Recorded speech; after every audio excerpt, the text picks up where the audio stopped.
Всем привет, меня зовут Гриша, я дислексик, и меня это не смущает. Надо мной в школе никто не смеется из-за того, что я плохо читаю.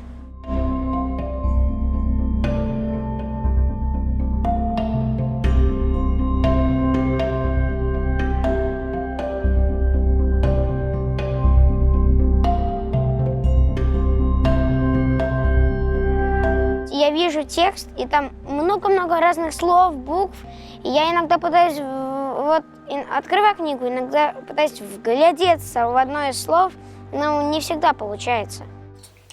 «Мама, — сказал Саша, — ежик заболел». «Заболел?» — спросила мама. «С чего ты взял? И где ежик сейчас?» В сарае. Я знаю, что Илон Маск был дислексиком. Он стал одним из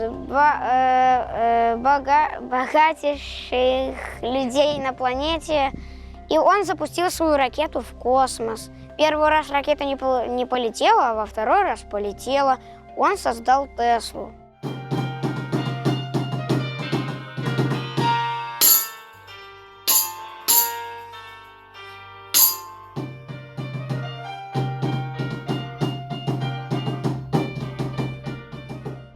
Я бы хотел, чтобы меня понимали, что я такой. Вот.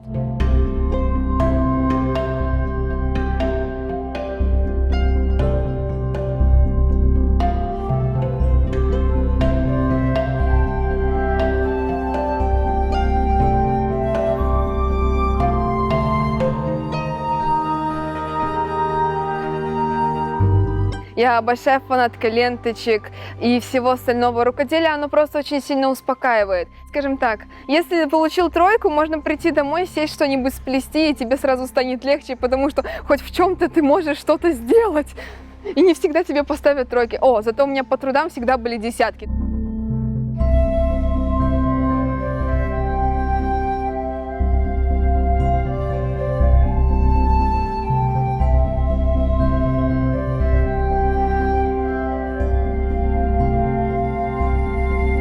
Я думаю, что помогло в том плане, мне стало понятней, ей стало понятней. Во всяком случае, я уже перестала от ребенка требовать того, чего он в принципе не может, потому что я сегодня объясняю, завтра чистый лист. Сегодня объясняю, завтра чистый лист. То есть вот в этом плане. А нужно по-другому.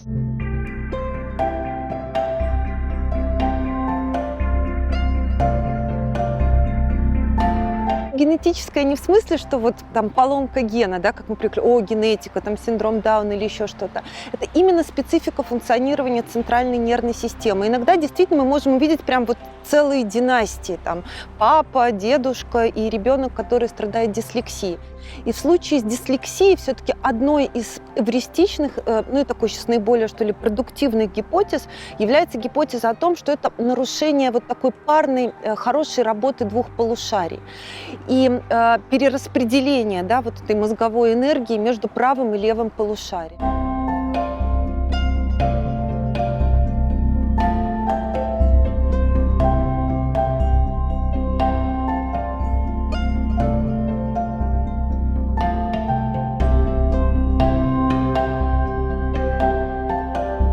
Предполагалось, что есть ученики, которые могут просто тяжело усваивать что-то, либо которым будет трудно даваться владение навыками чтения. Но о дислексии как таковой никто не говорил. Это было скорее специальное такое течение исключительно для логопедов. И вот логопеды должны были этим заниматься. Но нас, педагогов, будущих педагогов, никто этому не обучал. Поэтому, конечно же, все приходило исключительно на опыте.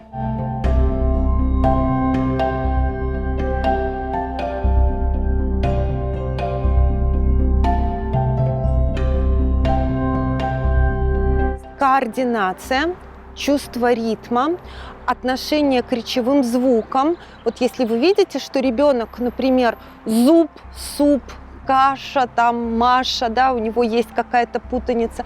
Если вы видите, что он не очень хорошо как-то усваивает, чувствует ритм, если его, вот такие вот нюансики. Но, конечно, я бы вот в первую очередь меня бы насторожила эта проблема вот сочетанных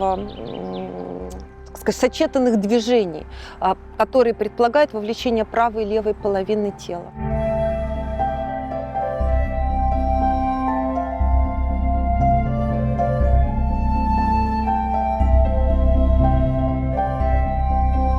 Дети с дислексией, если это действительно дислексия, то есть это хороший уровень интеллекта, да, там хорошее речевое развитие, мотивационная, нормальная готовность к усвоению знанию, любознательность, там, стремление к познанию реальности, то мы можем говорить о компенсации.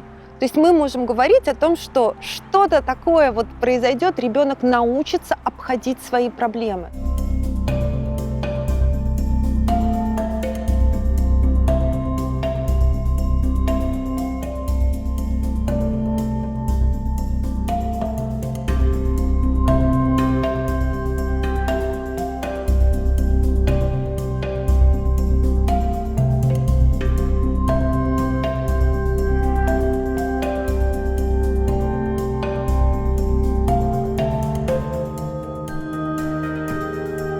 Запрос огромный, и вопросы разные у родителей, и родители разные, потому что есть родители, скажем так, более осознанного формата, которые не просто задают вопрос, как мне быть с моим ребенком, но и как-то хотят поменять систему, сделать более видимыми детей и людей с дислексией. Сказал Саша. Он лежит там в ящике, не под...